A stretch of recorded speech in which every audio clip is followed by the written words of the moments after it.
Good morning, everybody, and welcome along. We're doing this the old-fashioned way due to the fact that OBS, the usual streaming software I used, has updated itself and therefore, as is often the case, crashed. So I'm just warming this up by advertising it accordingly.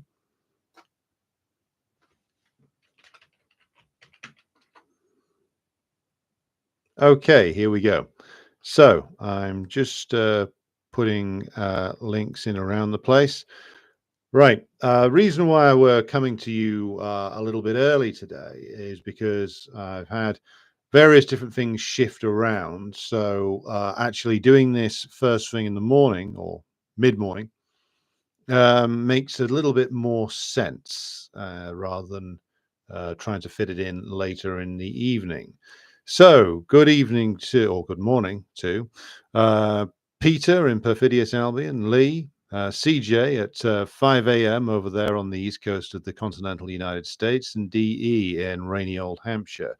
Good morning or good afternoon or good evening to all of you, wherever you are around the world. So I'm just going to do the relevant advertising here to various different platforms.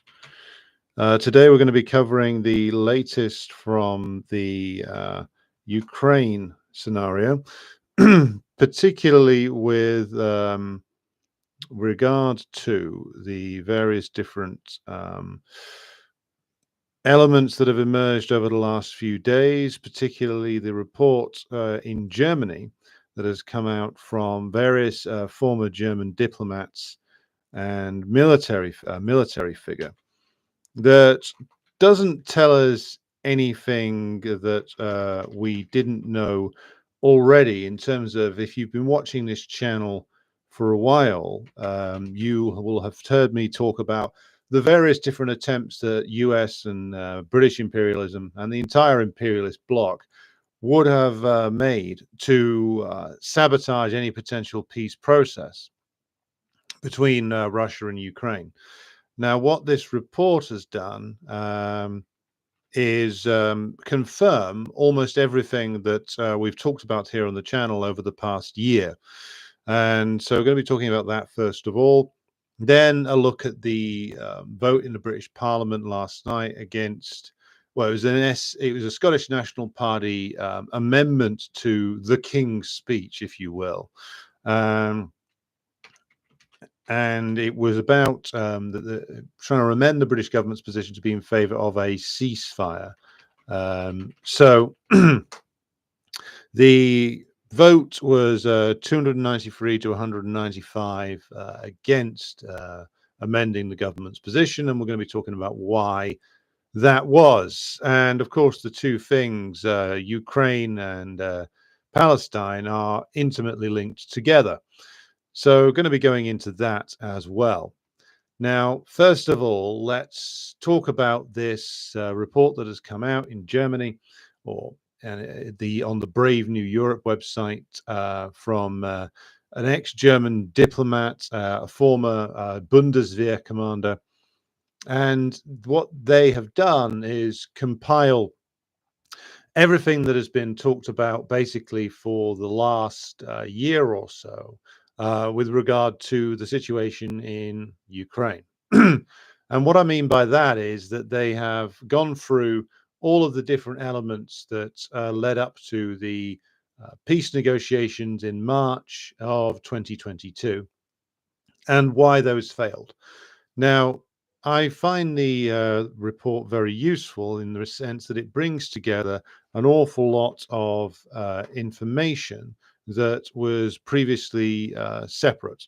So what they do is they put together a timeline and go through each instance of attempted peace negotiations. So the report's by Michael von der Schulenburg, who's an ex-diplomat, former UN Assistant Secretary General, Hayo Funke, who is a professor for political science at the Otto Suhr Institute in Freie University Berlin, and a former general in the Bundeswehr, Harald Kuyat. So this is a pretty bourgeois source that we're dealing with here. Perhaps they're a minority within the German bourgeoisie. Certainly, they seem to be. But when you read the report, it's everything that they say in there. It's not wild speculation. It's all documented. This is all documented fact that they have reported on there in terms of each stage of the negotiation process. And what they go through is essentially, as I say, a confirmation of all the things that we have been talking about here, which is that in the early stages of the Russian special military operation, Zelensky and Rustam Umerov, who was back then his national security advisor, who's a rather laughable figure, who's now the Ukrainian Minister of Defense, were both keen on a negotiated settlement. In fact, according to the report by Kuyat and von der Schulenberg, the Zelensky group remained keen on a negotiated settlement until the visit of a certain Mr. Alexander Boris de Pfeffel Johnson, another namesake that I'm not proud of. And if for those of you who aren't aware who that is, Boris Johnson is just a stage name. His actual name is Alexander Boris de Pfeffel Johnson. And even I can't match that in terms of number of barrels to a name.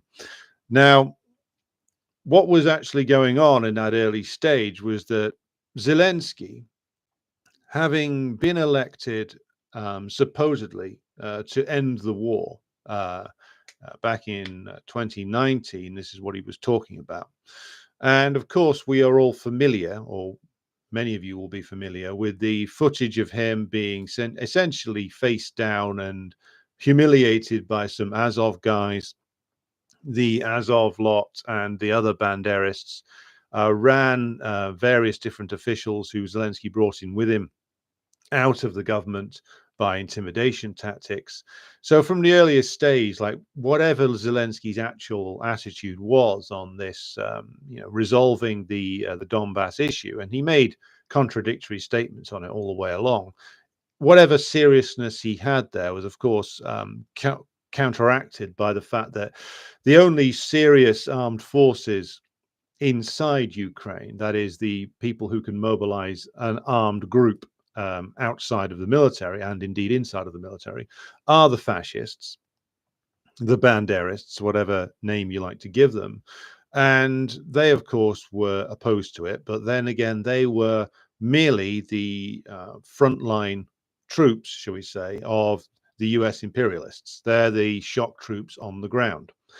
So Zelensky's initial drive for a peace settlement was then contradicted by certainly those people and significant elements within the Ukrainian ruling class. So again, when you try and pin down what the hell Zelensky's position was, it becomes more and more difficult because on the one hand, he's elected on a peace platform. On the other hand, at the Munich Security Conference at the end of 2021, he made a bizarre speech when he kept talking about restoring Ukraine's nuclear weapons program, which of course, again, to go back over this, Ukraine never had a nuclear weapons program. They never had any independent capability of firing the nuclear weapons systems that were left in Ukraine at the end of the Soviet period. They got rid of these in 1994 and returned them to the government of the Russian Federation. So they never had the capability of doing that. So why the hell was Zelensky going on about it? Well, Zelensky's behavior, I think we've seen during the war, certainly over the last 18 months, has been erratic at best. Many put this down to his extensive usage of a certain white powder that is available from disreputable gentlemen in the South American regions. But I think perhaps that's something to do with it. I think more to the point is that Zelensky is, well, let's face it, an actor. And I don't know how many actors that you, dear viewers, have met, but I've met quite a lot of them. And a more shallow and short-sighted bunch of individuals, it's hard to find. But more so than that, more seriously, what Zelensky's contradictory positions represent is that within the power structure constructed after the Maidan coup of 2014, we see that there are a number of different blocks that are emerging and have various different stages they go through in terms of power. Now, before the Russian special military operation began, there was still a minority, I think, within Kiev that were, if not what you would say pro-Russian, certainly people who had interests in resolving the situation in the Donbass. Now, they're a minority, but they were still there. And you then have, of course, others who are more on the other side of it, who are sort of fanatical about joining the EU and joining NATO, believing for whatever reason, corrupt reasons sometimes, class interests, that this would open a path towards greater riches for them and their class. And then you have others who sort of bounce back in between them. And then you have the absolute fanatics in the form of the Banderists who act as the strong arm men of American imperialism. So what you have is Zelensky sat in the middle of all of these groups saying wildly contradictory things from one day to the other. That this is before, I'm talking before February of 2022, as he's pulled in different directions at different times. Now, in the early stages of the Russian special military operation, when, if you recall, the Russians advanced very quickly with fairly minimal forces. Their actual fighting forces on the ground are numbered only around about 100,000 at most in that very early stage of the SMO. And with that, though, they managed to do very lightning fast advances into the south.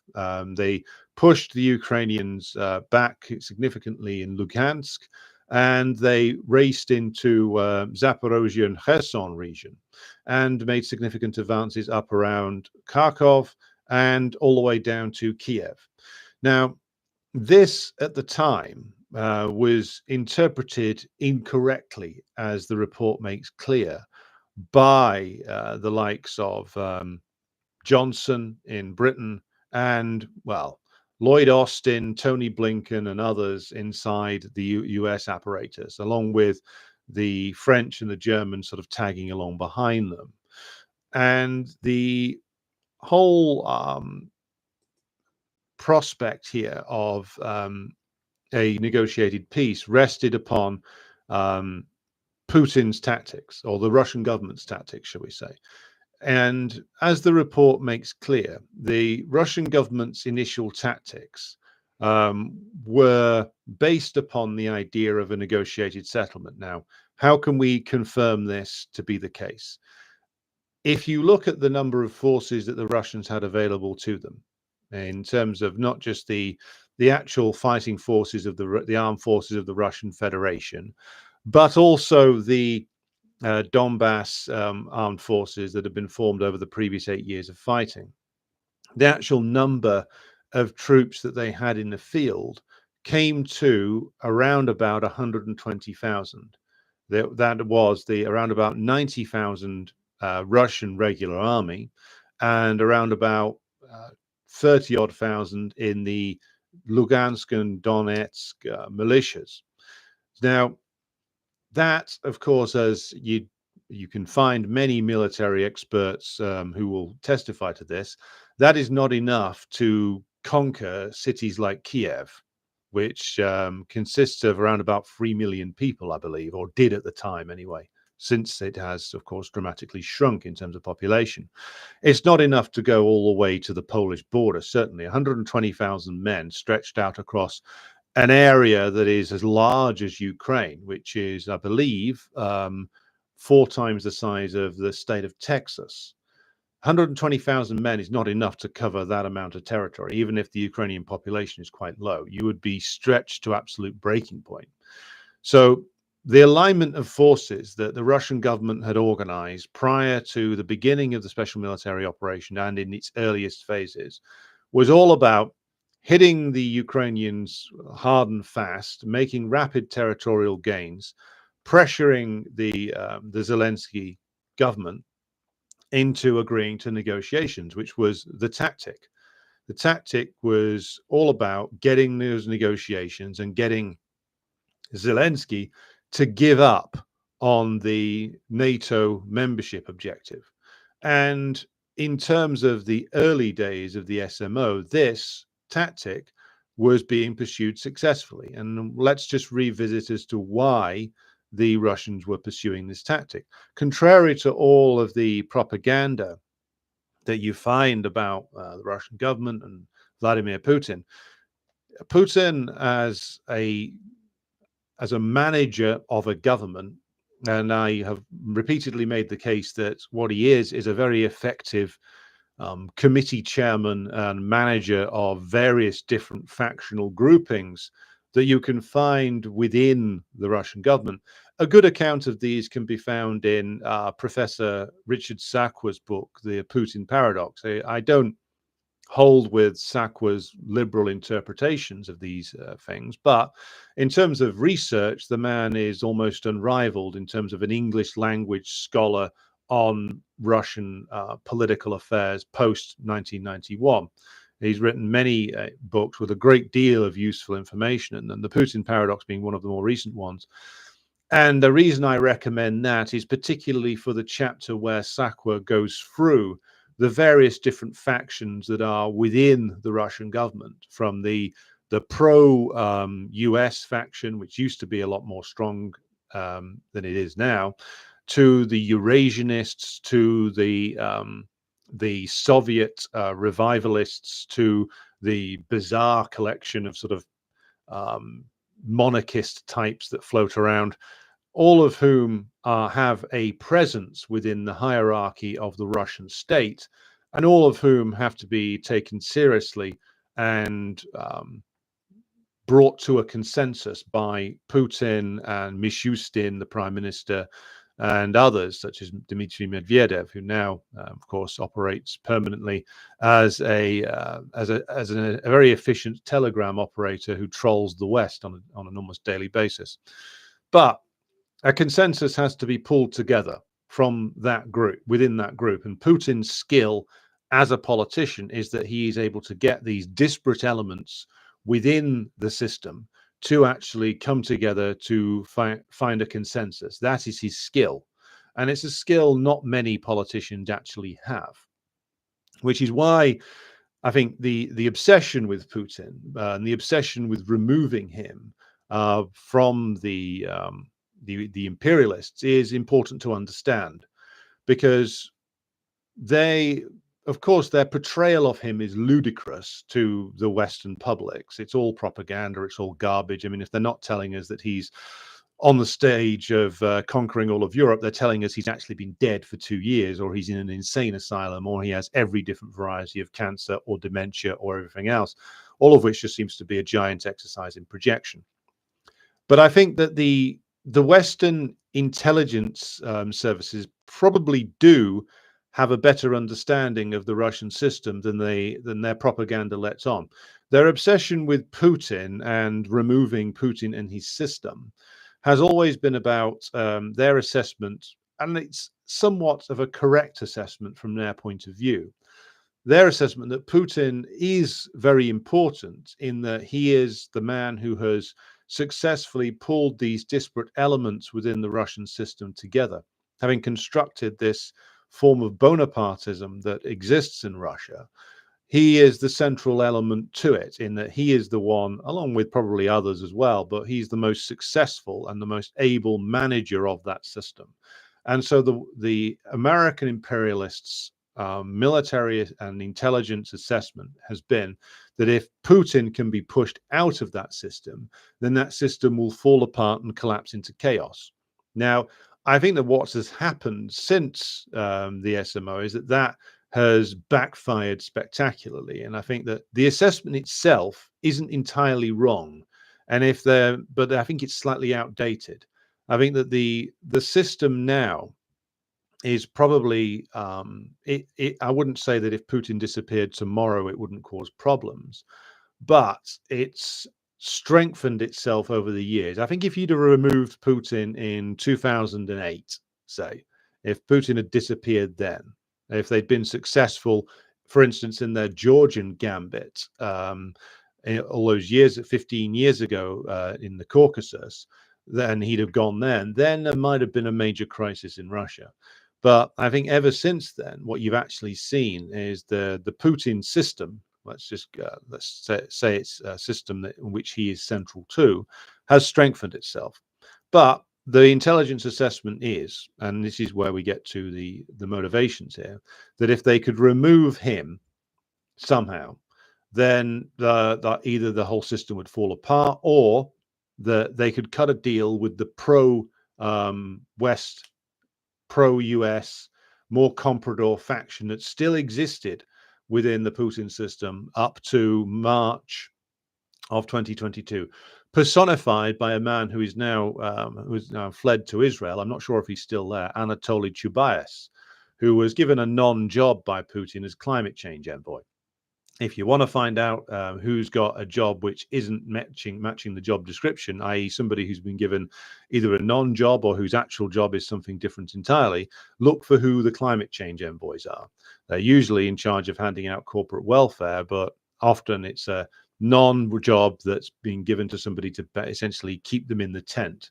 And that's the job that Anatoly Chubais had until March of 2022, when he quit and fled to Israel. So the assessment that they were working off was that they would be able to remove Putin via this war, which is now we get to the reason why they blocked that peace process that the former Israeli prime minister, now permanently on the permanent media talking head, Naftali Bennett, Erdogan of Turkey, and a few others were involved in, including Gerhard Schroeder. Now, what the Russian assessment was, and what the Russian consensus was in that early parts of the war, seemed to be a balance between the Eurasianists, i.e. those who favor a greater Eurasian integration, those who are influenced by the ideas of Dugin and his idea of Eurasianism, and the pro-Soviet wing of the government, who are apparently quite well represented in certain areas of the military and intelligence networks in the Russian Federation. Those people were much more in favor of a more maximalist approach that would see the Maidan regime completely destroyed and the Russian army quickly go to Kiev and knock it out. And pro-US, pro-European wing, which of course was represented by those who have interests in oil and gas supply specifically, who were desperate to avoid getting kicked out of that market. Now, it should be emphasized, of course, they haven't been entirely kicked out of that market, but the supply has been restricted and they've had to redirect their supplies elsewhere. So the compromise position between these different factions appears to have been what was decided upon in early 2022 by the Russian Federation, which is a limited military operation, which is why Putin called it a special military operation. He didn't intend, the Russian government didn't intend, for this to last beyond a few weeks. The idea was shock Zelensky and the Kiev regime into agreeing to negotiations, get essentially the Georgian solution when it comes to Donetsk and Lugansk, which is that they would remain part of Ukraine on paper, but in reality, they will be essentially independent states. Remember, Putin recognized the independence of Donetsk and Lugansk first before he went ahead and authorized the special military operation. So essentially what would happen was like Abkhazia and South Ossetia in what used to be the territorial lands of Georgia, these would be independent in name, and in reality they would be very closely integrated with the Russian Federation. There would be no Ukrainian armed forces there. Formally speaking, perhaps the residents would carry the passports of or the identification of the Ukrainian state, maybe, but given that they would be declared independent and recognized by Russia and Russia's allies, in reality, they would either carry their own passports or probably the passports of the Russian Federation. But on paper, it would remain part of Ukraine. Crimea, though, would be gone forever, as apparently Zelensky was prepared to acknowledge. So what happens? And according to the report done by von der Schulenberg and Kuyat, the whole question of this takes a sharper turn when the initial negotiations are successful. And initially, according to this report, and we have some confirmation of this from comments that were made at the time by former chairman of the Joint Chiefs of Staff, Mark Milley, that they expected the Russians to be in Kiev and overwhelm it within 3 days, and that the war would be over in a matter of weeks. Now, this appears to have been a dramatic miscalculation as to the balance of forces that the Russians were using. And it seems that they had quite genuinely misinterpreted what the Russians were doing, because you got Milley saying that it would be over in days. You had, if you recall, the early days of the special military operation, you will remember that all the embassies in Kiev, the Americans, the British, the Canadians, the French, the Germans, all up and quit.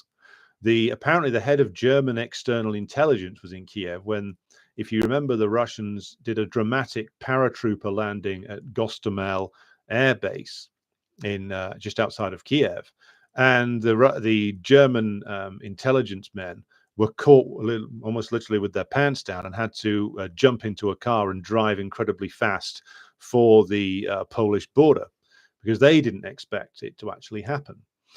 Now, they all quit Kiev. They all ran from Kiev. In those early days, they appeared to believe that the Russians were going to go all in, take out Kiev, take out Zelensky, and that would be it. And so when the initial talk of negotiations popped up, the report claims that even like the British and the French and the Germans were in favor of it, because they were thinking that the Russians would be going all the way to Kiev within a few days. And now when, of course, it turned out that the objective of the Russian government was more limited than that it was more about securing a negotiation with Zelensky, not taking out Zelensky and destroying the government which he heads, at that point, things started to change. And it's here that we get into the realm of massive miscalculations by the imperialists. At each stage within this process, you will find that the imperialists make mistakes with regard to their evaluation of the Russian government, because the Russian government didn't line up enough forces to go all the way to Kiev and knock it over and destroy the government headed by Zelensky and implant somebody else. Because what they wanted to achieve was a negotiation. What the imperialists then thought was that they had an opportunity. And this is what becomes clear when you go through the report. The opportunity that they thought they had was that they had, and this is a direct quote, they had overestimated what they call Putin's strength. They thought that by pursuing these limited objectives, that actually the Russian government and the Russian army was much weaker than they imagined, that they couldn't knock over the Kiev regime, that what they now had was an opportunity to actually pursue their objective of regime change in Russia itself, because clearly they thought that this display of weakness by the Russian government was something that they could now exploit. So what actually happens is that the negotiation process begins in first Belarus and then Istanbul. And they're close to an agreement on the terms of what I've just been describing, which is essentially the Russians will withdraw from Zaporozhye and Kherson region. The two republics of Donetsk and Lugansk would become sort of semi-independent entities. Again, nominally in Ukraine, but for all practical purposes, these would be independent states. Crimea would be gone forever, and the NATO application would be scrapped, and Ukraine would be committed to permanent neutrality. And that's what the Russians were after. Now, this was interpreted as, this is weakness by the hardliners in Washington and in London. and in Paris and Berlin. And so they all thought that, well, now's our chance to actually fully enact the regime change plans that have been cooking up inside the Western capitals for probably 20 years, probably longer. It's always one of the big misinterpretations that the moronic left in the West always makes is that Putin was he was the ally of the imperialists. Now, this isn't strictly true. It is true, of course, that the Russian government under Putin sought bargains repeatedly with the US imperialists, even after they knew very well that the US imperialists and the British were fucking around in the South Caucasus and were backing up the Chechen rebels there and trying to make trouble in places like Dagestan as well.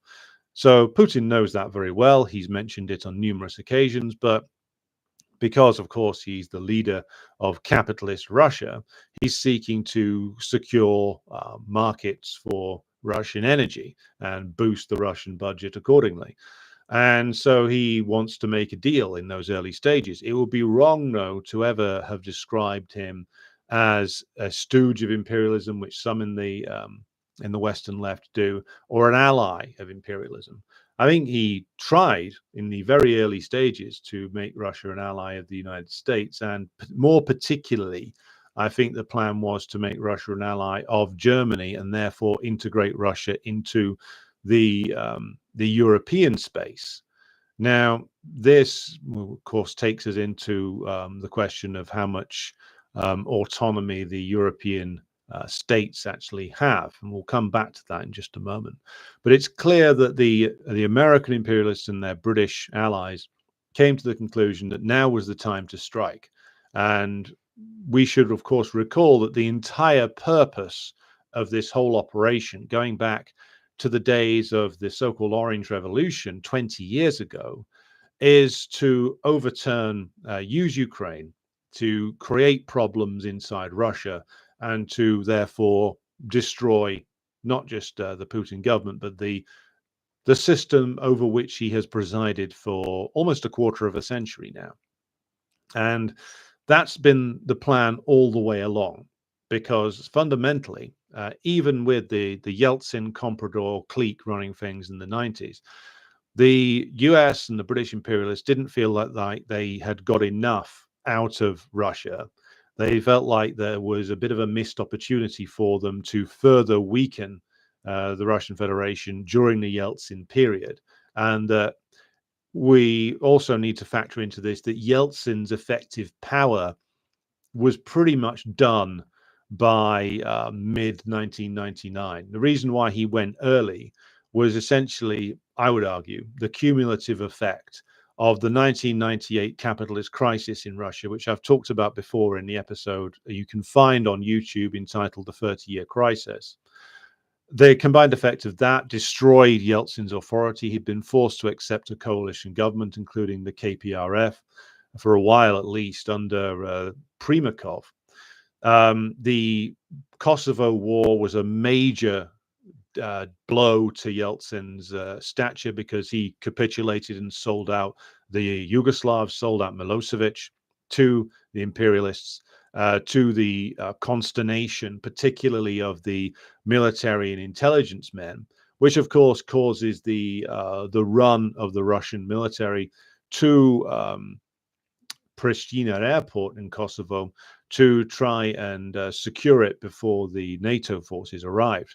And that was one of the Russian deputy defense ministers, Yevkurov, was one of the men who were in that group of Russian soldiers that did that very daring run to Pristina airport and ended up in a face-off with the British. Now, the loss of confidence completely in Yeltsin by the military and the intelligence command, and the complete destruction of his economic policies meant that essentially Yeltsin had no authority left after his final act of treason was the selling of Yugoslavia to the West in 1999. After that, he was done. And with the Putin era, you find, of course, slowly, bit by bit, that the security apparatus of the Russian state is rebuilt, the territorial integrity of the Russian Federation is secured, and Putin, in his very cautious way, bit by bit, moves to build things or rebuild things inside the Russian Federation. And that already is too much for the imperialists. Putin was too much for the imperialists as early as 2001. Now, because they had other things on the boil at the time, they couldn't afford to give the Russian Federation all of their concentration. They had another plan in place, which, if it had come off, would have actually helped them to enact further plans against Russia, which was, of course, the plan in the Middle East.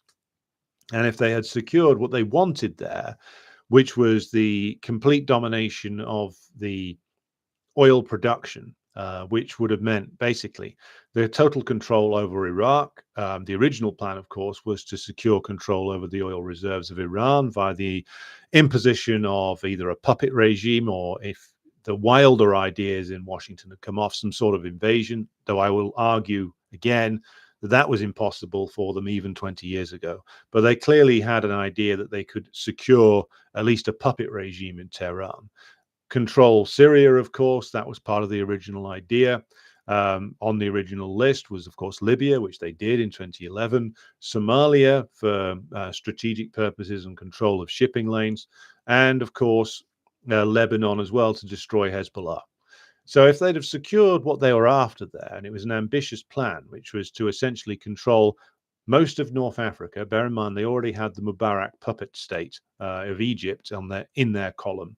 They could have secured the oil supplies of Libya, the oil reserves of Libya, secured full control over Lebanon, Syria, Iraq, and Iran. That was their idea. And therefore, you would control almost the entire oil reserves of the Middle East if that plan had come off. Bear in mind, 20 years ago, they had the very close alliance with the Saudi state as well. They still do to a degree, but it's drifted apart a little bit.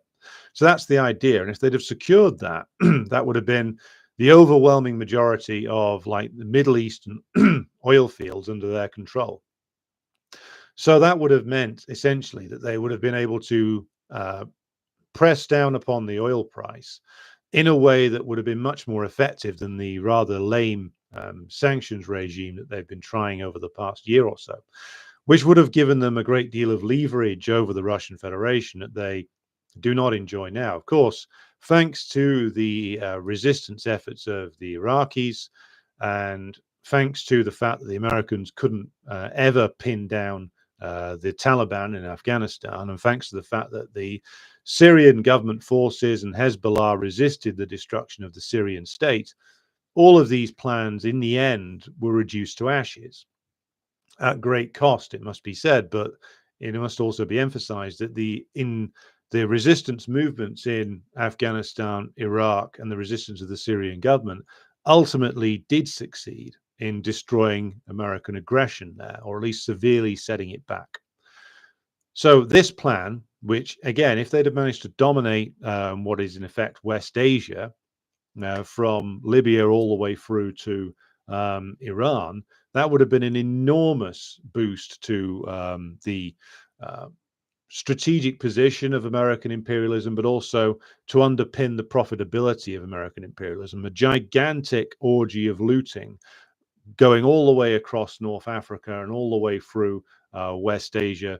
It would have perhaps, if successful, would have given the American imperialists what they were after, which was the full spectrum dominance that they wanted. Because, of course, if you manage to securely control Afghanistan, and of course Pakistan as well, you have the ability to project an enormous amount of power into Central Asia and create unlimited trouble for the Russian Federation. Bear in mind that a big push of the 2000s in particular was that the US and the British imperialists also wanted to expand their interests in Kazakhstan and Uzbekistan, particularly those two areas, which are, of course, oil and gas suppliers. And you already have the long-term alliance between British imperialism and the Aliyev crime family in Baku. So this is a clear and coherent plan was there, that if successful, would have enabled them to essentially create almost limitless problems for the Russian Federation in terms of ability to control the oil price and ability to create multiple security issues for the Russian Federation via the Central Asian states, including by making trouble there with regard to various separatists and Islamic fundamentalists infiltrating into Russia itself, and also by trying to push the Russian Federation out of the ties that it has with Kazakhstan and Uzbekistan and redirect those countries towards being solely in the camp of US imperialism. The ultimate plan, of course, being in the end, if 20 years ago they'd been successful in caging and making so much trouble for the Russian Federation that the Putin system collapsed early on, and they were able to bring back in a more amenable Yeltsin figure or just break the country up entirely, then, of course, that would make the dealing with China much more easy. Because if you can then either keep Russia weak and pinned down, and also you can secure more military assets in the Central Asian region. If you look at a map, you can progressively advance the stranglehold on China, so that ultimately, whatever operation, regime change operation that you try to operate in China is operating from a much stronger basis of complete dominance of West Asia and the destruction of the territorial integrity of the Russian Federation. Those were the ideas 20 years ago, and I'm mentioning all of those to give you an indication of why they thought that what they needed to do. And Tony Blair is on record as having said this in declassified British documents. What you need to do is, in this period, fob the Russians off, talk endlessly about friendship, which is, of course, why in 2008 there was a final plan presented by Medvedev, in actual fact, for a comprehensive arrangement between the Russian Federation and NATO, which was, of course, rejected. So the Blair idea, classic Blair idea, is talk endlessly about friendship, string them along, and then if our plans work out in West Asia, when we're able to completely dominate the area, then it doesn't matter that essentially we've fobbed off the Russians, because we're now in a position to exert such a great amount of pressure on them that essentially we can weaken them continually. And all it's cost us is having to indulge this dreadful man Putin for a few years. And that was the plan 20 years ago. And it's why, of course, in those early years, prior to about 2005, 2006, they were prepared to shake hands, smile, and make nice. And of course, encourage a lot of Russian oligarchs to take their money out of the Russian Federation and dump it into real estate in New York and London and Paris. This all changes in around about 2005, 2006. In around about that time, the change towards the Russian Federation starts to become obvious in the British bourgeois press. And I remember this particularly because this is the time when I was a political science undergraduate.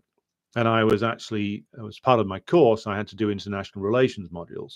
And you used to have to study the international relations journals and, of course, the reporting of what I now realize are like these ruling class bourgeois rags, which are like The Economist and the Telegraph and Foreign Affairs magazine, various, and of course, the various different sort of ultra reactionary American magazines like the Weekly Standard and things like that. And so what you start to see in about, I think probably from later 2004, then into 2005 and 2006, is as the Iraq war goes increasingly bad for US imperialism, as the level of resistance goes up, and as the security situation for their forces there gets worse, and as the political situation for the Bush administration gets worse, you start to see that period of around about 4 years where they smiled and made nice with the Putin administration. That all goes. From about 04 to 05, you start to see a lot more critical reporting of the Russian war in Chechnya, which was now being described as, oh, it's brutal, it's horrible, it's horrific, and the reporting on Putin as this sort of shadowy puppet master is increasing. all the way through 2004, 2005. And in 2006, we get in London, the bizarre death of the former KGB man, Alexander Litvinenko, if any of you remember him.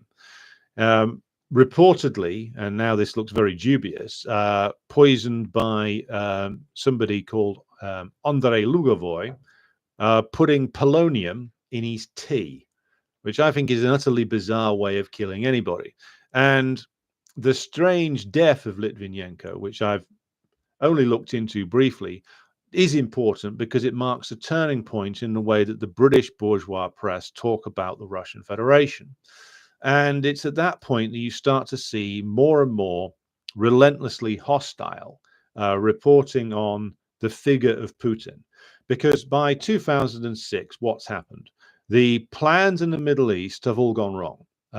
They're not able to pin down Afghanistan. The Taliban are back and running a very long-term insurgency that ultimately wins. The resistance in Iraq does not calm down.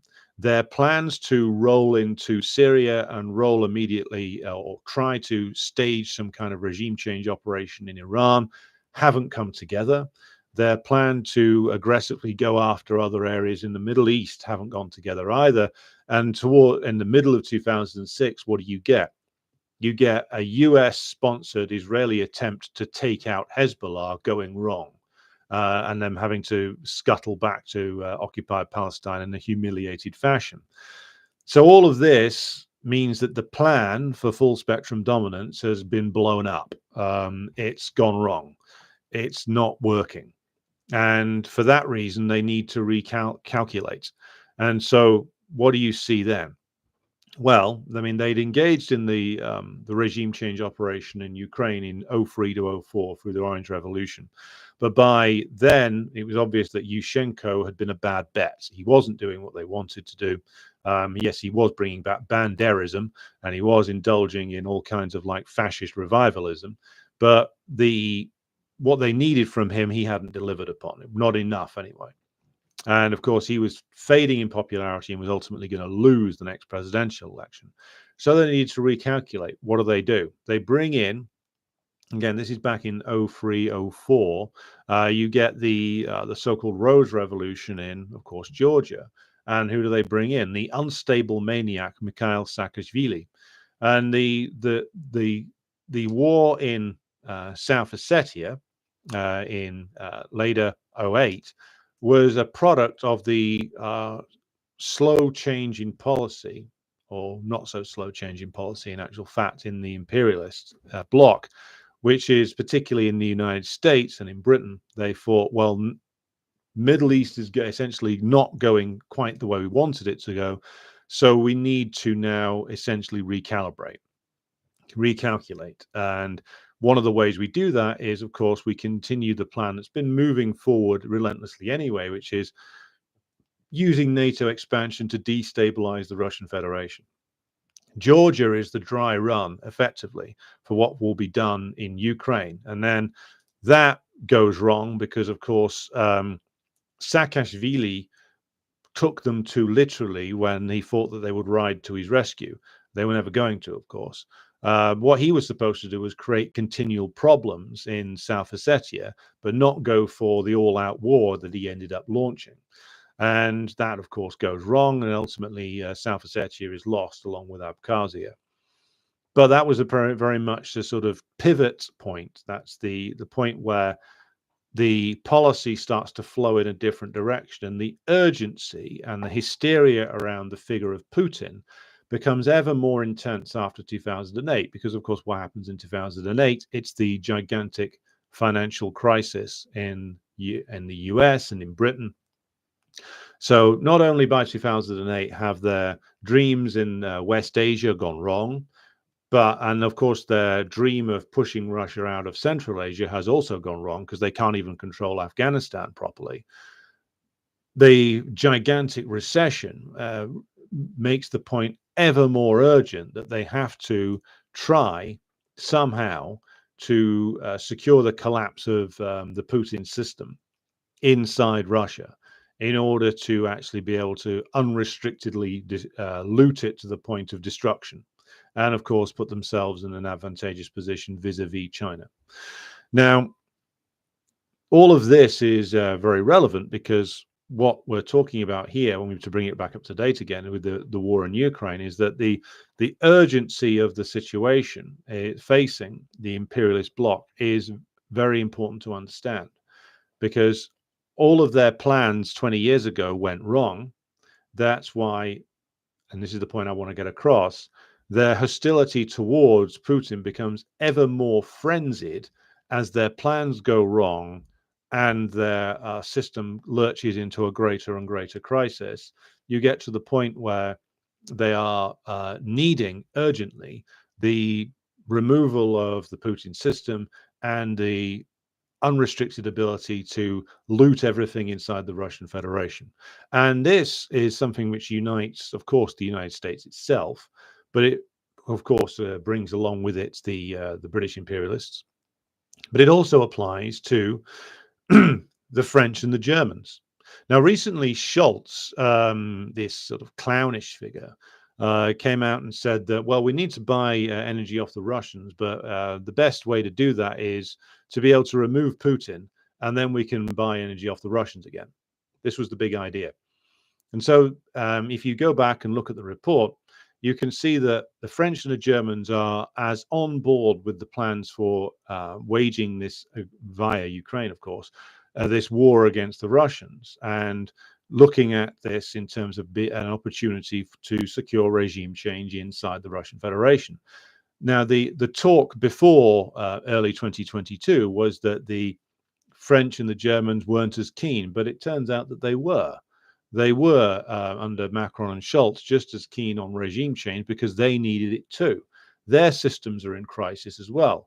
There's some people claim that Scholz was the only one who put the German system in crisis. No, German capitalism has been running into trouble since the days of Gerhard Schroeder. Yes, the growth rates used to be higher, but after devouring the system of the old East Germany, the growth rates in German capitalism never quite matched what the earlier days of the Federal Republic of Germany, West Germany, managed to find.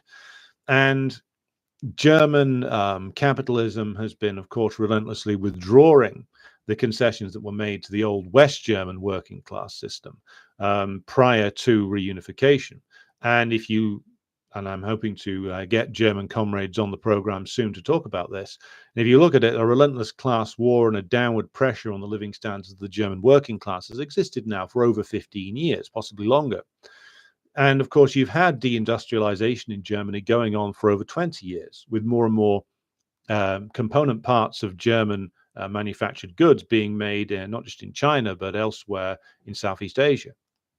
So German capitalism was in trouble prior to the beginning of the special military operation. Merkel had actually overseen over a decade of stagnation and decline. And you have also, on top of that, the Eurozone debt crisis, which Germany and France are very heavily exposed to. And of course, you have the EU project, which was proceeding apace, but creating greater and greater crises. So if you put all this together, you know, the parlous state of American imperialism's domestic economy, which had been in crisis, and it was trying to sustain itself by essentially printing ever greater amounts of money inside the United States itself, and trying to secure new profit centers for itself by being able to unrestrictedly loot areas that have been destroyed, which is why, of course, they went into Libya. It's why they were so desperate to get the Syrian job done, so to speak, and why they saw the events in early 2022 in Ukraine as such a huge opportunity. And that, of course, this wishful thinking has provoked a catastrophic miscalculation. They thought that the Russian Federation was much weaker than they initially calculated that it was. They thought they had a real opportunity to secure a military victory. And of course, the cherished regime change project could go ahead. And they all needed this to go ahead. America, Britain, France, Germany, all of the most significant states within the imperialist bloc all needed this project to work. And this is, of course, why they go ahead with this mad idea. And they were going to arm Ukraine to the teeth and that they would be able to secure a victory against the Russian Federation. Because, again, they had made a fundamental miscalculation, as they have done every single time. They all think, of course, perhaps quite genuinely, that Putin is this mad aggressor. If you read the autobiography of like self-serving arseholes like Obama, they do think I this is quite a genuine impulse on their behalf. They do see Putin as this relentless aggressor. Why? Because he's a barrier. He and the system that has built up around him in the Russian state are barriers to the unrestricted exploitation of Russian natural resources. And to the bourgeois, that is a terrible affront because, of course, this class, the imperialist class in the West, cannot abide by any restriction on their ability to actually unrestrictedly devour natural resources and labor and markets that the Putin system was not denying them access to, because, of course, as many will point out, Western oil companies did have significant, though not controlling, stakes inside Russian oil and gas fields, but that they weren't allowed to go in there and loot without restrictions. That was the problem for them. And therefore, Putin was this dreadful remnant of either communism or Tsardom or both, and needed to be removed, simply because, as he said in his Munich Security Conference speech of 2007, that Russia is open to investment, but essentially, if you invest in Russia, you have to abide by certain rules. And of course, they couldn't abide that at all. To them, Russia was a defeated nation that needed to be essentially reduced to the status of a neo-colony. And the Putin system successfully managed to cancel that out, the progress that they'd made in doing that under Yeltsin, and restore Russian national independence and sovereignty. And that is, of course, why they are so desperate to remove that system. So the point I want to get across here is that all of the major European powers were exactly lined up on behind this idea, as expressed to Zelensky by Boris Johnson, that we are not prepared to see the war end. And that's a quote that's been confirmed from even Kiev regime media, has said that Johnson turned up and said, you might want to see the war end, we don't. And that's why the security guarantees for a neutral Ukraine that Zelensky was asking for, Johnson said, yeah, you're not getting those. You either fight this war, or the implication was, we won't give you anything. And not only that, the assets that are under the control of the United States and the British, i.e. the Banderists, will make trouble for you, Zelensky. So let's be clear about what this is. This is essentially a mafia type operation where the representative of the mafia, Boris Johnson, comes in, puts his arm around Zelensky and says, look, Vladimir, you might want to make peace. We don't. We see an opportunity to essentially pursue a regime change project in Russia. You are the chosen vessel for this because we're not going to risk our own forces. So we will arm you, and trust us, Putin is weak. Putin is weak. And again, they misunderstood the Russian objectives and the Russian strength here, because their calculations were overwhelmed by wishful thinking and desperation. Because let's think about early 2022. Remember COVID? Remember all the other problems that the system had and still does have? That they'd gone through 14 years since the Great Recession, and they hadn't managed to solve any fundamental problem facing them. And so the big objective was regime change at all costs. And now we're going to use Ukraine as the battering ram. Now's our opportunity. And so they misinterpreted every single move that the Russians made because they were desperate to see it as a sign of weakness. and they were desperate to secure this regime change project. And if the peace treaty that Zelensky was willing to sign up to had gone ahead, then that would have received a setback. Now, here we must visit the question of, was it ever going to be the case that this peace treaty would have stuck? Would it have secured long-lasting peace in Ukraine? In my opinion, no. It may have stopped the war as it stood, but there was absolutely no way that the imperialists would have stopped their activities inside Ukraine. There was no way they were ever going to give those up. The project had gone too far. There had been too much invested. The prize, i.e., regime change in Moscow, was too big for them to give up. And so, if this had been somehow signed, if Zelensky had gone ahead and signed it, what would be the likelihood of this succeeding? The likelihood, and the most likely outcome, would have been that they would have done to Zelensky what they'd previously done to Yanukovych, which was that they would have done a Maidan on him. They would have wheeled out a lot of the same organizations, the liberal types in Ukraine who were desperate to join the EU. They would have dangled EU membership. Remember, this is the French and the Germans are all on board for this.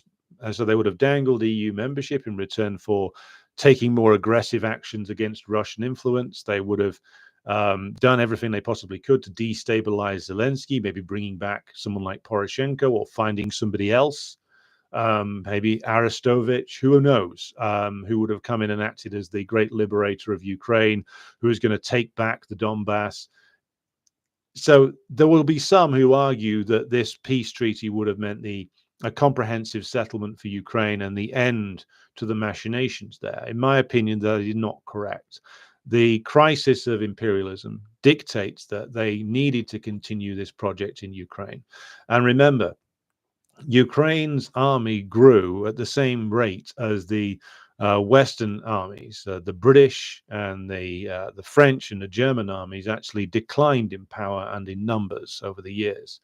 The Ukraine was essentially being turned into a giant outsourced military for the Europeans in particular, but also the United States, as their own military declined in terms of numbers and power projection. Getting an outsourced military encampment on Russia's border is a prize that could not be given up upon.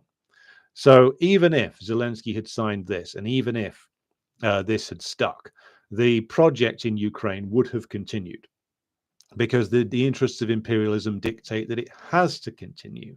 They had to continue looking for regime change in Russia. They had to continue that project because their interests dictated it. They were facing setbacks everywhere else in the world. They needed something dramatic to restore profitability to the Western system, and the destruction of the Russian state and the looting opportunities that it provided was their way forward. They were still trying, of course, through their propaganda and regime change campaigns in China, Xinjiang, Hong Kong, other things as well.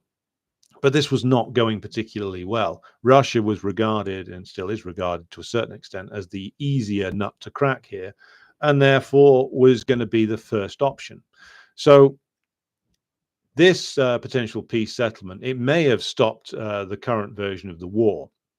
And therefore, you can say with some legitimacy that it would have saved the lives of up to 500,000 at least Ukrainians who have died, if you believe the casualty estimates coming from the Russian side, and as it's between 3 to 500,000, an enormous amount of people dead, many more fled, many more wounded. So on that point of analysis, you could say that at least it would have prevented that. However, the fate of Ukraine was still in the hands of the imperialists to a large extent. They were the ones who controlled all the political networks there. They are the ones who, of course, controlled large elements of the armed forces and the intelligence networks. They could have still made an enormous amount of trouble there, to the point where they secured another Maidan and the removal of Zelensky and the imposition of somebody else. Then the whole thing began again. The point is that given the stage we are at in terms of the crisis of the imperialist system, there is absolutely no way that they were ever going to give this project up. And this doesn't make this report any less important, of course, because it sets out in plain language and on a very easy to understand timeline all of the efforts that the US and the British and the French and the Germans made to make sure that any attempt at peace negotiations ran into the ground and didn't succeed. The project for the destruction of the Russian Federation is too important to all of these powers to let go of. That is the point to bear in mind here. And now pause for questions. Right. So, hello to CJ, who says, looking for ways to connect these issues, Russia and Palestine, theoretically, in my activism. I have hesitated because Palestine seems to be the priority. I don't want to alienate people from it. Come back to that in a moment. HM, hello to you. From Brighton. Paddy, good morning to you over in Ireland. Good hello to William out in New Zealand. Apparently the stream is glitchy. I'm not sure if that's the case for anybody else. Let me know if it is. So hello to Ralph over in socialist China, who's loving the show. Glad to hear it. Yuan, who says greetings from Jordan. Greetings back to you, comrade. Irish partisan, who says he's on a workbench munching on a word that I don't understand in Russian. Abra K, hello from London. Brian, good morning to you out in Japan. Oh, I think it's good evening there now, isn't it? Jerry says, good morning from Hampshire. Lord Charfield, good morning to you. Good morning to Jay out there in Virginia. And Philbin, who says, recent gathering of Imperial collaborators in DC, sizable Zionist rally got a lot of coverage. Incidentally, also a smaller rally of farcical free Tibetan Banderites. Could have won Comprador Bingo. Yeah, the rally in of pro-Zionists in Washington. I'd be curious to know what comrades think in terms of the composition of that. How many of them were like fundamentalist Christians? Because of course, Pastor John Hagee was on there, who's basically, well, I think there's no other way to describe that man as other than a fascist and an authentic American fascist. So, be interesting to know how many of his flock were there. Who is of course Hagee, a rabid anti-Semite, and so makes absolute sense that he would be at a Zionist rally. Muzzle Painter says, morning in solidarity, comrades from Maryland. Nothing better than solid political commentary to start your day. Well, it's going to be a morning show from now on. Paul says, good evening, comrades from one of the most reliable puppet states to US imperialism. It feels more upside down today as Alex's stream is coming late evening rather than mid-morning. Peter says, imploding US imperialism views national self-protection as aggression and national liberation struggles as terrorism. The whoppers are starting to lose their impact. Expect a lot more censorship. Yes, exactly. And fascistically punitive criminal laws. Yes, adds Peter. Makumi says, this is better timing for us Eastern folks. Well, glad to hear it. HM asks, why did Russia try for a peace deal if it wouldn't have stopped the imperialist project in Ukraine? Good question. I'll come back to that in a moment. Stream time is apparently perfect for Banana Bender down under. And D says, do you think the money printing trick is coming to an end? What happens if the US government cannot sell bonds anymore? World War III? Well, we'll come to that in just a moment. And D is coming to us from Germany. So let's go through the questions one by one and start with CJ, who wants to see how the connection between the Russia and Palestine situations can be drawn. Now, this is an important question to consider. Now, first of all, if you haven't watched Max Blumenthal's presentation, I believe it was to the Ron Paul Institute recently, you can find it on the Grey Zone YouTube page, where he describes how they're essentially turning Ukraine into a big Israel. And that was Zelensky's comment. Now, what do we mean by this? Now, to this, we have to go to right back to first principles again, which is, what is the purpose of Israel? What was the purpose of setting up a Zionist colonial project in Palestine? Purpose from British imperialism, and this is retained by US imperialism, is that this entity, this enterprise, enables you to do power projection in the region. That's one thing. You create an armed military encampment there that serves as a proxy force for you. That's another that's another factor to consider. And, to go back to the words of Ronald Storrs about Israel, to create a little loyal Jewish Ulster in a sea of hostile Arabism, direct quote. So again, consider also Ulster, the occupied 6 counties of Ireland. What is the purpose of that? Excuse me, I'm going to sneeze.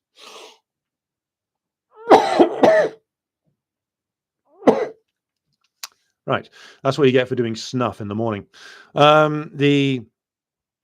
The purpose of Ulster, of course, originally, and perhaps still to this day, was to ensure that the development of what was once called the Irish Free State was always going to be distorted by keeping a literal gun to the head of the Irish state that emerged after the Irish War of Independence.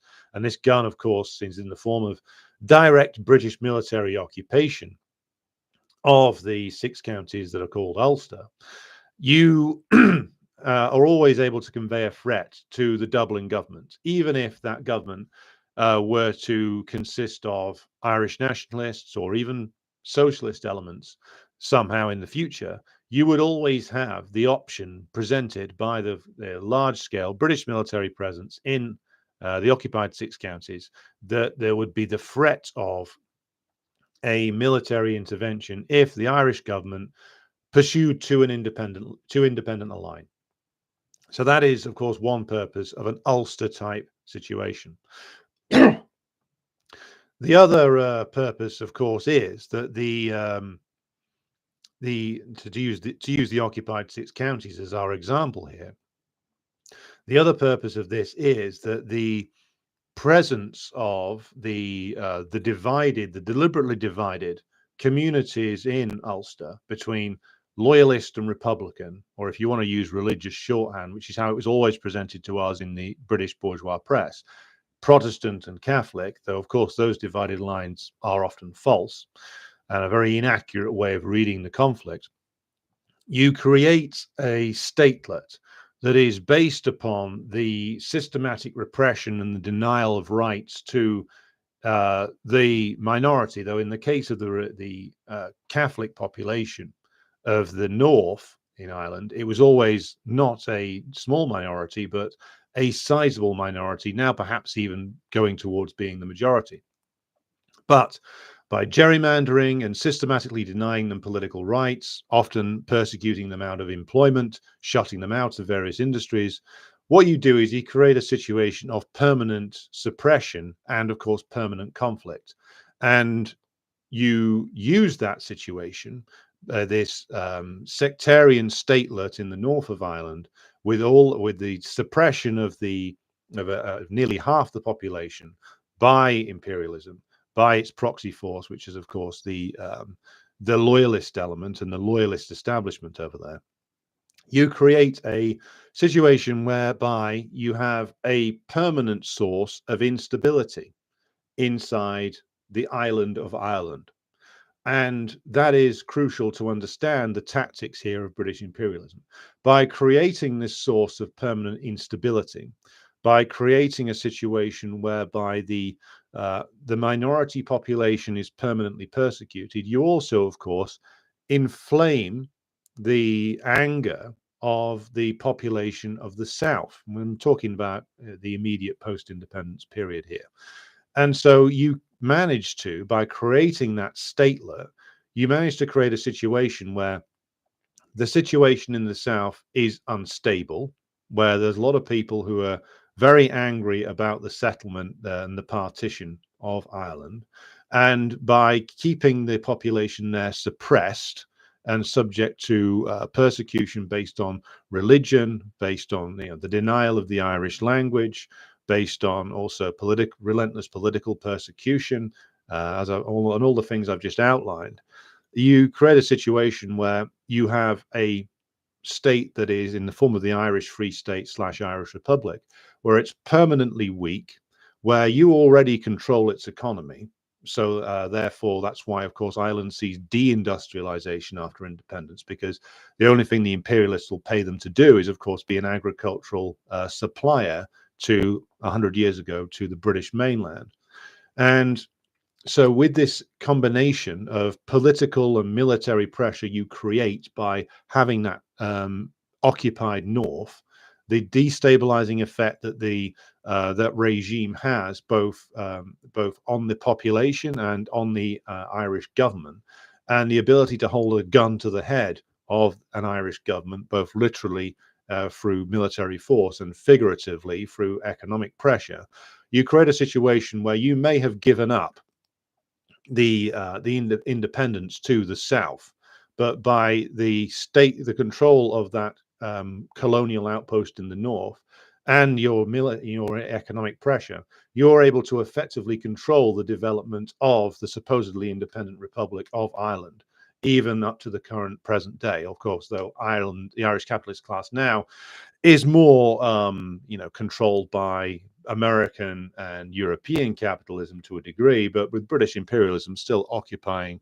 and controlling a significant amount of what goes on inside the Irish South.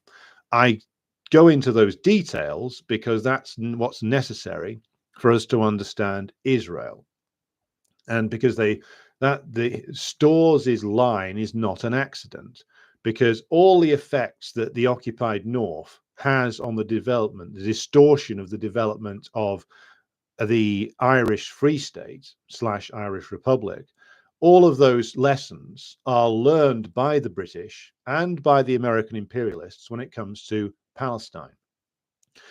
Now, bear in mind all of the negative impacts I've just outlined with regard to a newly independent state with an element of it carved out and given over to a hostile force aligned with imperialism, where the population in this case, the Arab population, is deliberately suppressed and abused and denied even basic bourgeois democratic rights. This is the situation that emerges through a series of events after 1947, and particularly after 1967. But in that early period, when the British were forced to withdraw from various different areas and set up nominally independent states in Egypt and Iraq and Jordan, and the French were forced to withdraw from Lebanon and Syria, you have a situation where they need to exercise control. And so they pursue the same tactics as they pursued in, of course, Ireland. They tried to pursue these in India. That's what the partition of India is all about. But the idea is always create a conflict, and therefore, by creating an on-running conflict, where the idea is that the imperialists then insert themselves in the middle of that and proclaim themselves to be either the guarantors of peace or at least to be in charge of some nominal peace process. That's what, as we've said before, the Oslo Accords are all about. And that's why the idea that the Americans are part of some peace process is a joke. What they are doing is pursuing the same tactics that British imperialism pursues everywhere, especially, of course, in our example of Ireland and the occupied 6 counties. Create a situation where you and your colonial project are suppressing and denying the rights of the native population, create a regime that is so offensive and so horrific and so destabilizing in its impact that, of course, it then helps distort the development of all the states around it, which you've nominally given up control over. But through turning this state into an armed encampment, you can then keep a gun to the head of all the states around it. And of course, if things start to go wrong, then you insert yourself as the imperialist force, as supposedly a guarantor of peace, as a peacekeeping force, all of the guff you hear from them. So this is the purpose of, first, the occupied 6 counties of Ireland. This is the purpose of the state of Israel and the Zionist colonial project. This is why the British get on board with it. And they're quite open about that in the early period. So let's flip this to Ukraine.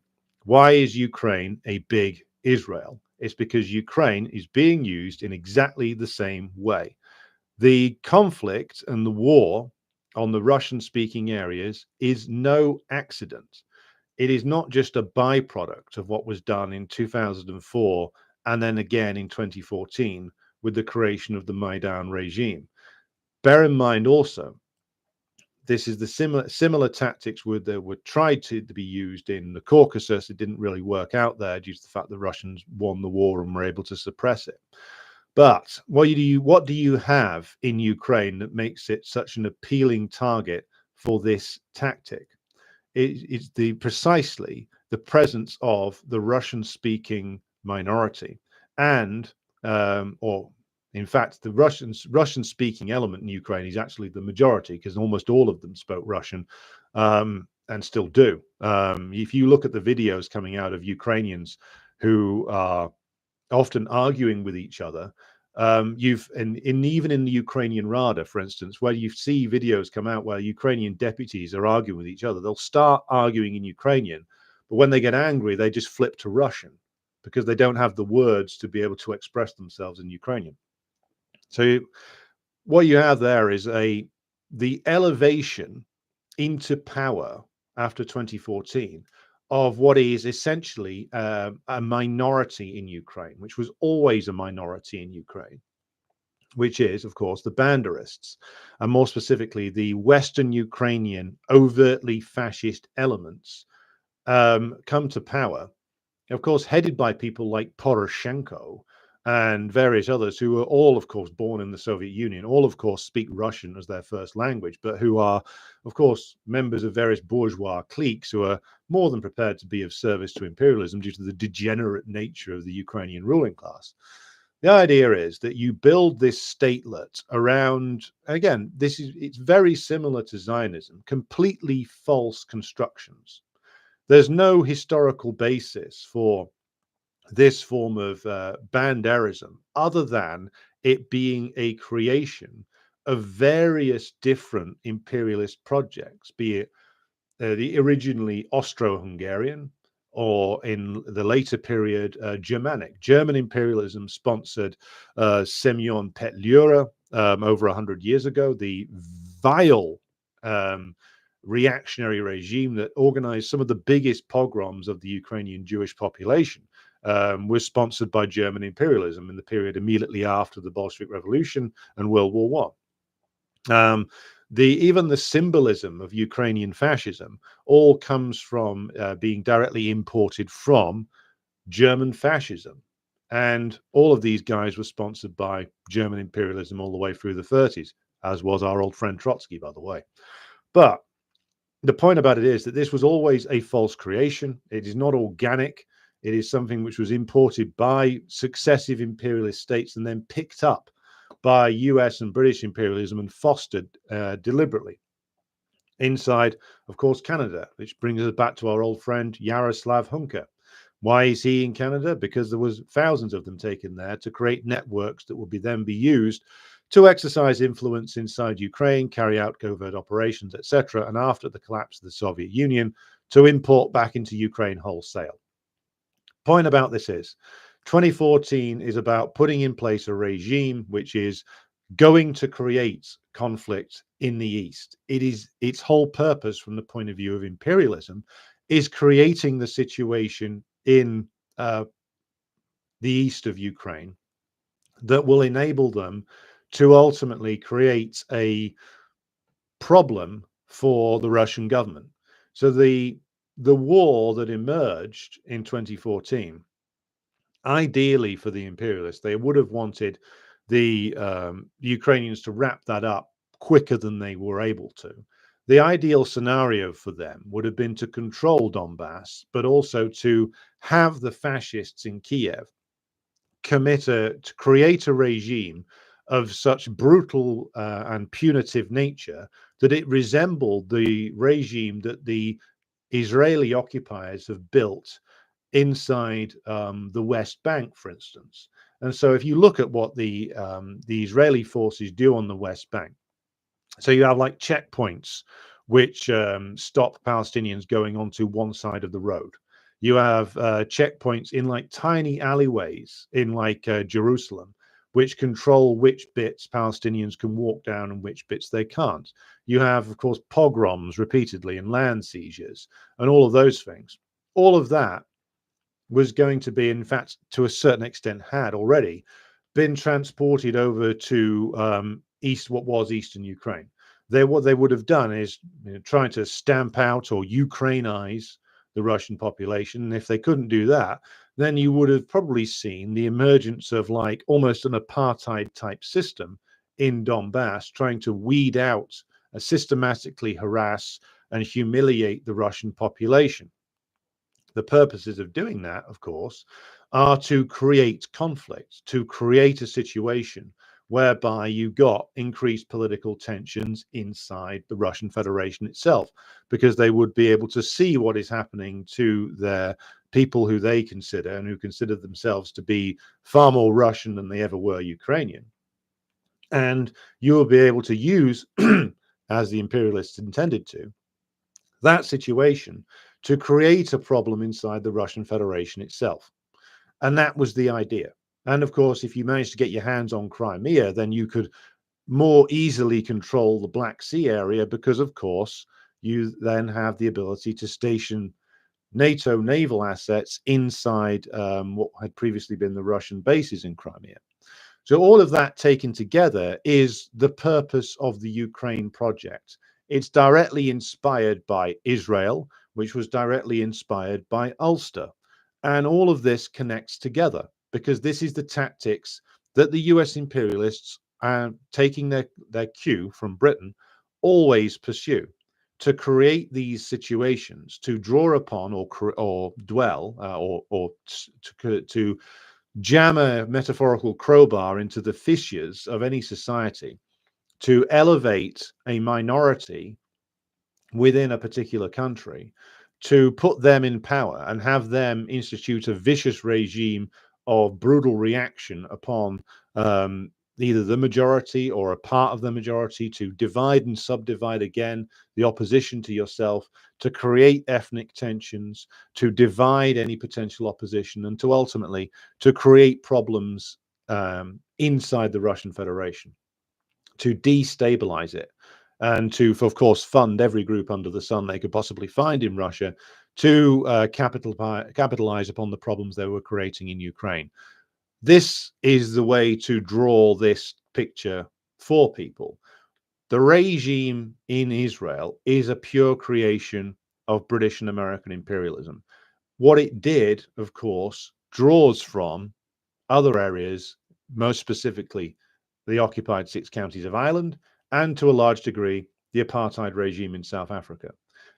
And then, of course, the project in Ukraine takes directly from the Israeli source, in particular, with regard to the regime that they wanted to create to relentlessly persecute Russian speakers and ethnic Russians. That's what they wanted to do.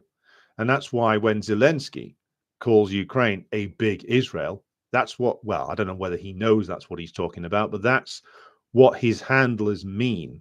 The purpose of Israel in the Middle East becomes the purpose of Ukraine in Eastern Europe / Western Russia.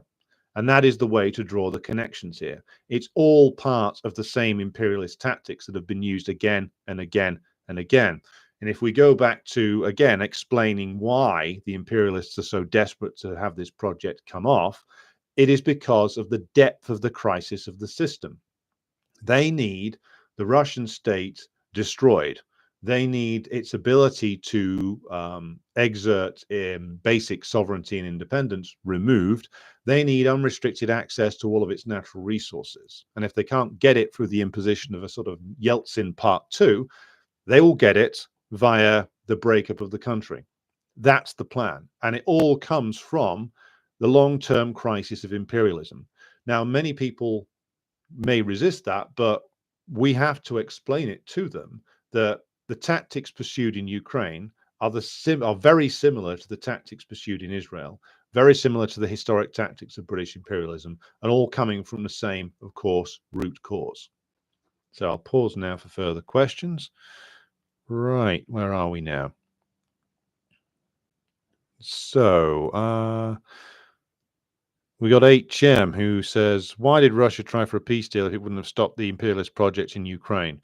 Well, the problem for Russia particularly is that they had several different factions, as I've explained, inside the governing structure of the Russian Federation.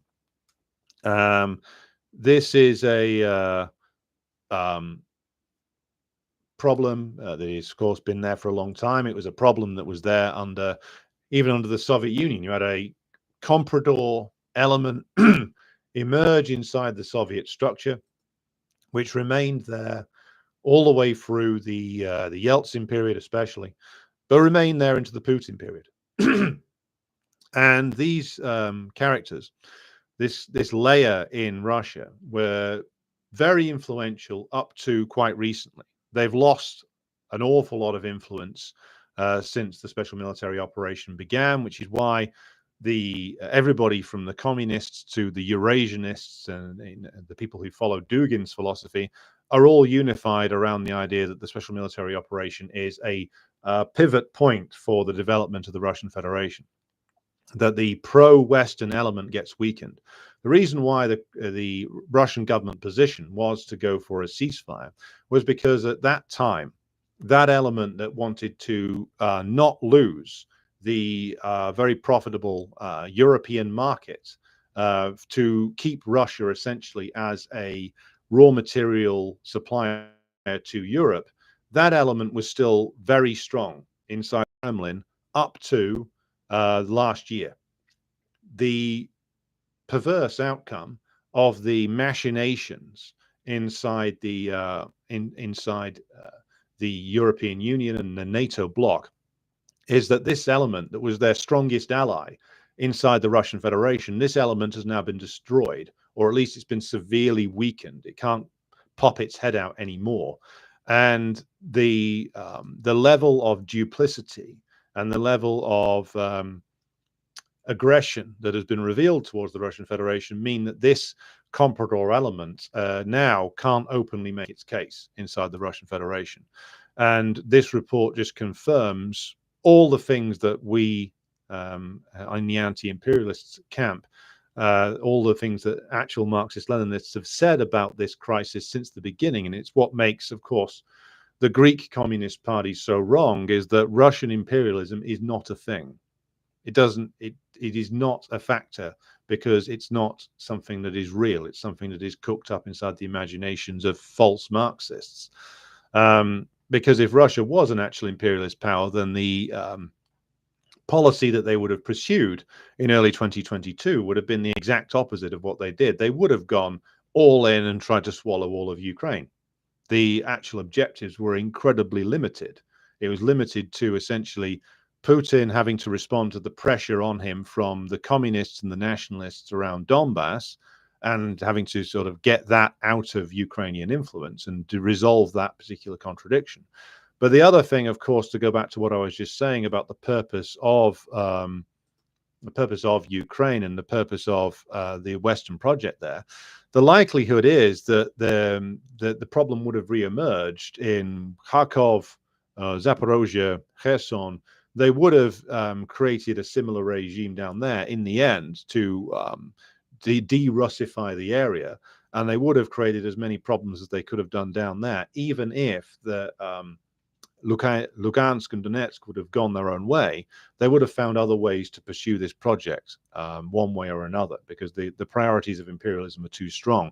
One of the problems that the Russian government has, of course, is that by the leadership of it had to be basically hit over the head by imperialism over and over again before they realized that you can't bargain with US imperialism. US imperialism in its current declining state is only going to respond to displays of force. And there's no bargain that you can strike with it that is going to last more than 10 minutes.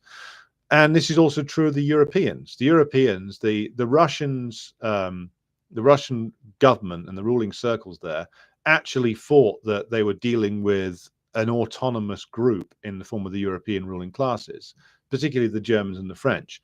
What they have learned is that because these two places have been weakened by relative economic decline over the last 30 years, that they are completely incapable of operating any kind of strategic autonomy, that they are completely subservient to American imperialism, because as we've talked about with regard to the Sahel, the only way that French and indeed German imperialism keeps their influence over the African nations is not via their own military strength. It is via the AFRICOM and via the strength that the American imperialists are able to impose upon the various comprador elements that run a lot of the African nations.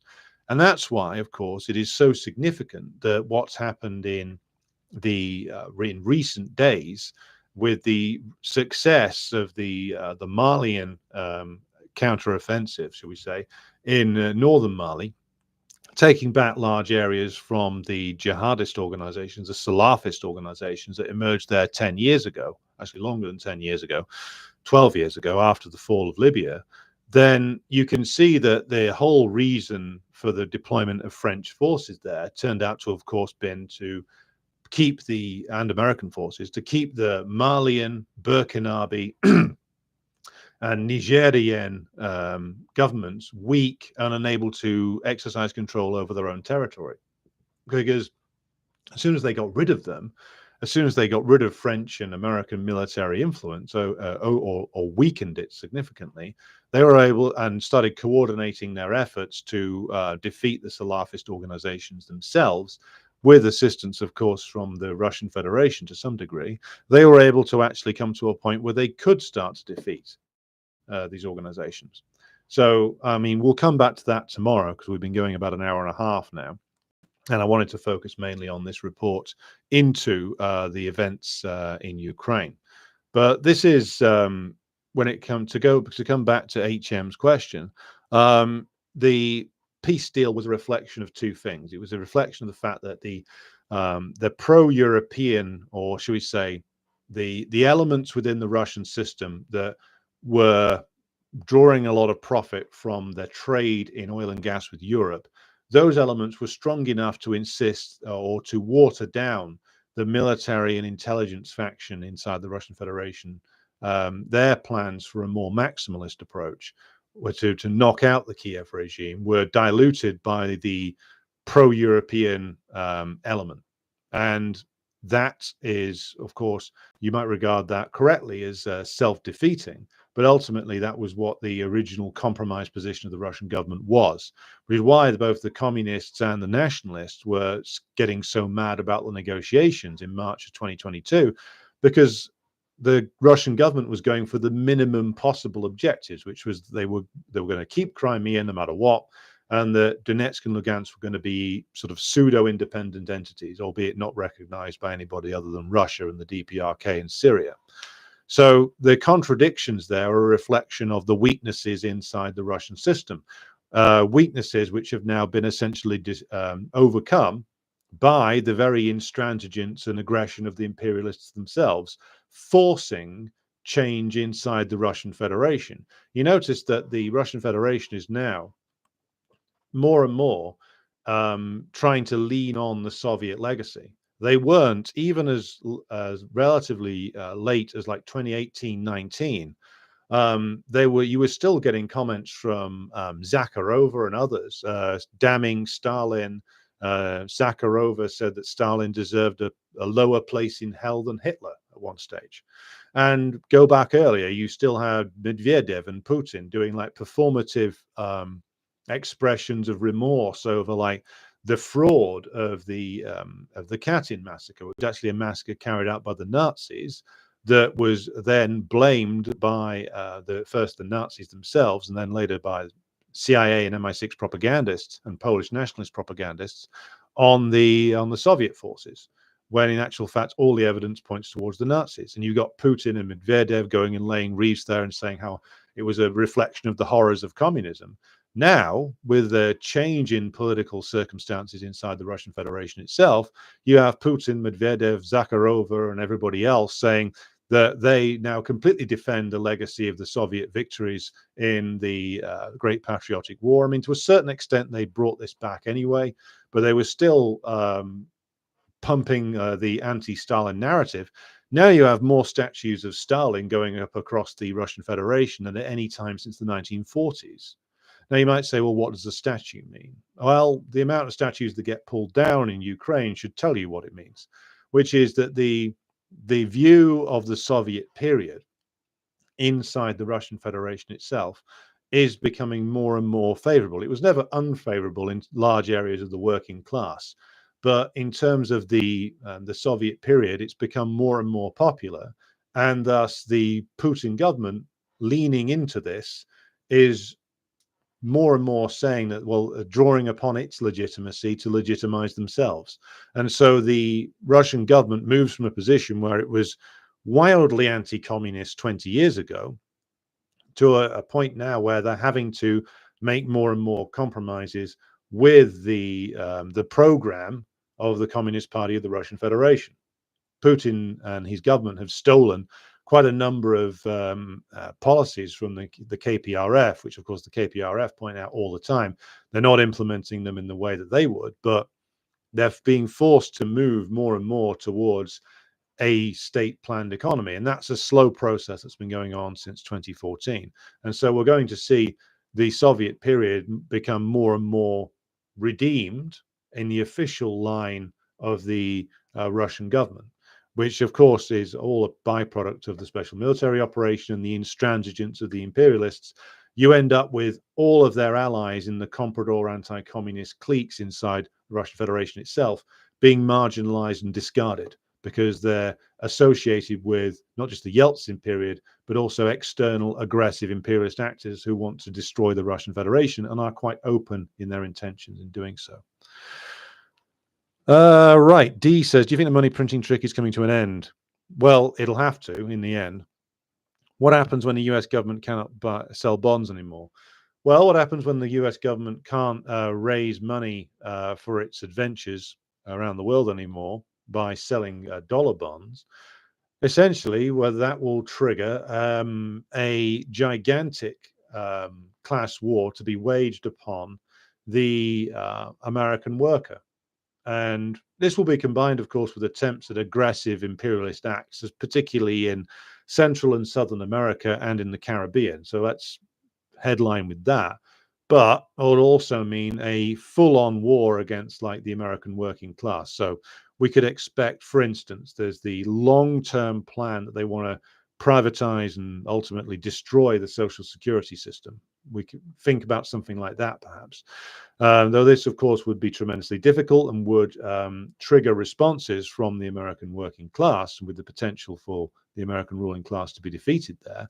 But what you can expect when they can't lean into money printing anymore, then they will attempt to pass the cost on to, first of all, what they regard as their hemisphere, the American imperialists, which is the greater region of the Americas and Caribbean, and also a class war on the American working class the likes of which we have not seen for, well, I would say ever, in terms of its viciousness, because the American ruling class could be pretty vicious in the class wars they waged in the 20s and 10s of the last century, but that was still at a time when American capitalism still had some life to it.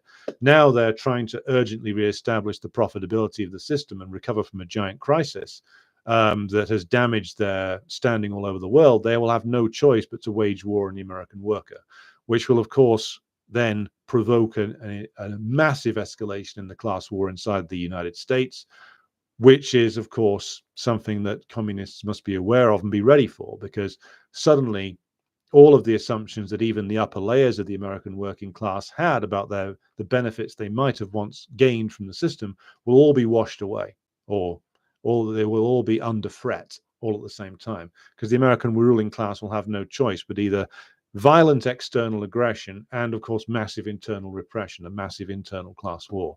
That is where we are going. Ian Foster says, greetings, caught out by the early start. Well, I'm going to schedule it more properly from now on. Appears Israel is saying F off to the US. I would not say that.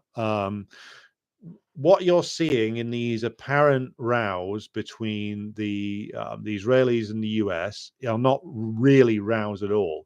They are mild disagreements about the way in which the Israeli campaign is to proceed.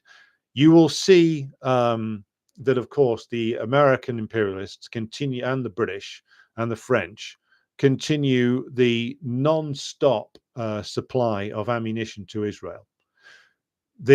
Any row that takes place between the Israeli government and the American master is simply about presentation and tactics.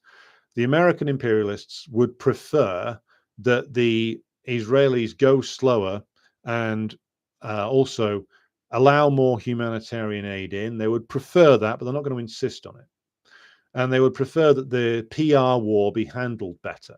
It's a matter of optics that they're falling out about, not purpose. The American imperialists share the purpose of exterminating the Palestinian National Liberation Movement. They are in complete alignment on that point with all of their vassals in Europe, and the Israelis are the chosen method of doing that. So the disagreements are about presentation. They're about the fact that Biden's team doesn't want these demonstrations in the United States growing. They don't want to be damaged politically by this, but they're going to be. If they actually, I will re-emphasize the point I have made before. If they actually wanted to stop this, they could. They could say to the Israeli government, right, no more weapons, no more money, sign a peace deal.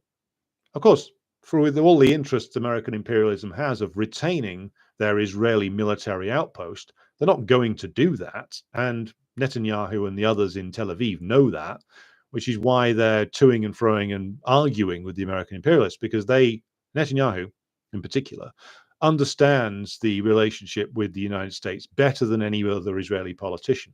And this is the source of, well, one of the sources of his success as a politician, is that he understands that relationship. And he understands that he can go an awful long way, and that the US imperialists are never going to cut him off. And he can basically give the middle finger to American presidents, knowing that the maximum one's going to be around is 8 years. And the system, as it stands now, is stronger than any individual American politician, particularly one who comes to it via conventional means. So again, like these rows are disagreements over tactics to a degree, and optics and presentation. The American imperialists want the Israelis to crush the Palestinian National Liberation Movement, but they want to do it in a way that doesn't have a boomerang effect into the United States itself. That's something which isn't going to happen. It's already boomeranged back. It's already severely damaged the Democratic Party. It's already going to have an impact at the next election. So we can see that their objectives there have failed. Right. Lord Charfield says, if this is going to be the new time, I'll have to watch the recording, as I'm normally working at this time in perfidious Albion. Yep, due to various other things, I'm having to shift the time around, but recordings, both audio recording is available instantaneously on the Patreon site. Muzzle Paint says, DC rally was smaller than November the 4th. They did not march, and heavily orchestrated for media cameras. Yeah, I thought so. It revealed that the pro-Zionist forces are expending an enormous amount of resources, power to keep an organic presence, whereas November the 4th was emerged with little involvement from the ruling class. Yeah, that rally looked like sort of a classic bourgeois setup, in that they mobilized via essentially paying a lot of people to be there. There was a lot of resources put into it. I think they're going to keep trying to, they're going to try and keep this going, because they need to present some kind of organic movement on the ground in the United States in order to sort of bolster their forces. But they're massively outnumbered by the numbers that the pro-Palestinian side can put on the streets. And so this isn't exactly something which is, it's clear that it doesn't have a groundswell of organic support in the United States. There's not a lot of people going out there and rallying for Israel, other than those who are, of course, organized by ruling class elements. The large, even in areas of the United States where apparently reaction dominates, there's not a lot of organic movements for Israel. Maybe, and American comrades will know this better than I do, you'll get some of the more aggressive, like evangelical types mobilizing for this, but we'll see. I mean, it reveals that the movement for Israel inside the United States is a ruling class movement with limited appeal inside the petty bourgeoisie. So this is a very interesting development that we should monitor. Will Nord Stream ever come back online, says HM? Not with the current German government in charge, not with any government in charge inside Germany as it currently stands.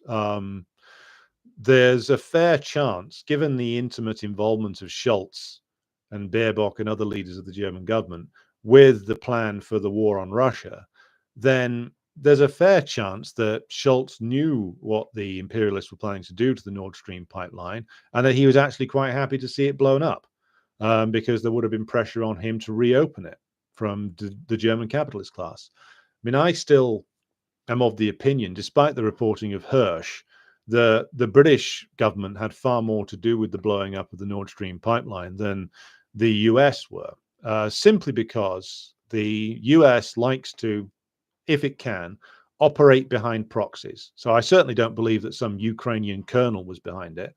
I think that the primary mover behind it was the British government, who, of course, via the Navy, have the capability of carrying out this kind of sabotage operation. The American imperialists would have been involved, I think, but they would have been involved a step removed. If they could get the idiot British to do this via the idiotic Prime Minister at the time, Liz Truss, then they would get the British to carry it out. And I think that the British were the principal movers in blowing it up. And the blaming of it on Biden, of course, he bears primary responsibility as the American president, and this plot would have originated from sources inside both Washington and London. But the pinning it on Biden suits certain people within the American military and intelligence establishment who want to pin this whole disaster on him. And so if they get the chance to lever him out of the picture, they can then go back to the Russians, blame the whole thing on the British, and say, well, and British and Biden, and say, well, that was then, this is now, how about a deal? Because certain elements within the American state want to keep that option open to them. They're not public about it, but they do. And some elements in the American imperialist state organization understand that at a certain point, that they will have to make an arrangement with the Russian government. They don't want to acknowledge that right now, but they know that they have to take the Russian Federation even more seriously now, just as they have to take the Chinese seriously. They don't have to take the Europeans and the British particularly seriously, because these are just vassal states which have been completely brought into almost direct American control over their systems. Massimiliano Urbani says, greetings from Melbourne, comrade. Good to have finally caught you live. Well, welcome to the new system. So the other thing I wanted to drop in was, of course, that the British Parliament voted heavily against the a Scottish National Party measure to come out in favour of a ceasefire in Gaza. Now, of course, this was largely symbolic. It wouldn't have changed the policy of the British government for a moment, but it was helpful in terms of getting the people on the record who were in favor of the ongoing mass slaughter. But I also wanted to just drop in here, and we'll discuss this more tomorrow because we've been going for 2 hours now. The idea that that ceasefire now is the slogan to go with. I think that we need a proper discussion upon this, because this is the sort of petty bourgeois pacifist approach. I would point comrades to the interview done by the Orinoco Tribune with the Palestinian Marxist Khaled Barakat, who makes a strong argument that the slogan ceasefire now isn't actually something which is helpful to the Palestinians, because what does it effectively do? At most, it goes back to what? The status quo ante, the status quo before October the 7th. How does that help anybody? It's an understandable response that people come out with when faced with the horrors that imperialism is inflicting upon the Palestinian population, both in Gaza, certainly, but also on the West Bank. But also, I would ask you to bear in mind two things. First of all, the words of Hassan Nasrallah in his recent speeches, where he has pointed out that they are involved in a long-term war of liberation, where the ultimate target is the removal of the influence of US imperialism, not just in Palestine, which is the fulcrum of this, but also in Lebanon, in Syria, and in Iraq. And that is the bigger war that we are looking at here. And I would also ask comrades to bear in mind that what the Israelis are doing, horrifying though it is, and murderous though it undoubtedly is completely in line with how all of the imperialist states have behaved, going all the way back to, well, how long do you want to go back? But let's go back to post 1945. And I did more research into the French massacres in 1945 in Algeria. The French killed 45,000 Algerians in 3 days after a demonstration, a protest in favor of Algerian independence. And this was when the Second World War was still going on. The great and glorious anti-fascist alliance, of which French imperialism was included, committed a massacre in Algeria that wiped out dozens of villages, that killed 45,000 people in 3 days. That's Einsatzgruppen level of work. That's Germany on the Eastern Front levels of massacre. That's the kind of thing that you, if you want to take this in fiction and film terms, that you would see in the film from 1985, Come and See, the Soviet movie about the crimes of the Nazis in Belarus. That's a level of massacre that is truly horrific. And again, as Algerians have pointed out, the French killed 1 million people in Algeria before they were forced out. It's a horrific level of criminality that they engaged in there. The British did very similar things in Kenya. So these wars of liberation that are waged, always waged by people who have a sometimes much lower movements that have a much lower technological level or a much restricted access to methods of warfare. These insurgencies always come with a gigantic price, horrible price in terms of lives lost, in terms of blood shed, because the imperialists, their advantage lies in their ability to commit acts of mass slaughter. But ultimately, they are defeated. Ultimately, the French were defeated, and it led to the near collapse of the French bourgeois state. Ultimately, Israel will be defeated, and ultimately, the US imperialists will be defeated. But they will not be defeated without a vicious struggle and without being able to put a horrific price tag upon this liberation. So I would ask comrades to bear that in mind. We will consider this in more depth tomorrow when I come back and do another stream then. Right, I'm going to bring things to a close for today. Hopefully the streaming software will be back tomorrow, so any glitches that you're seeing in the live stream will be ironed out by then. So thank you to everybody who's tuned in and contributed to the chat. The audio of this will be available instantaneously on Patreon. I'll be back online tomorrow at the same time. So until then, thank you for tuning in, and I'll be back with you again then.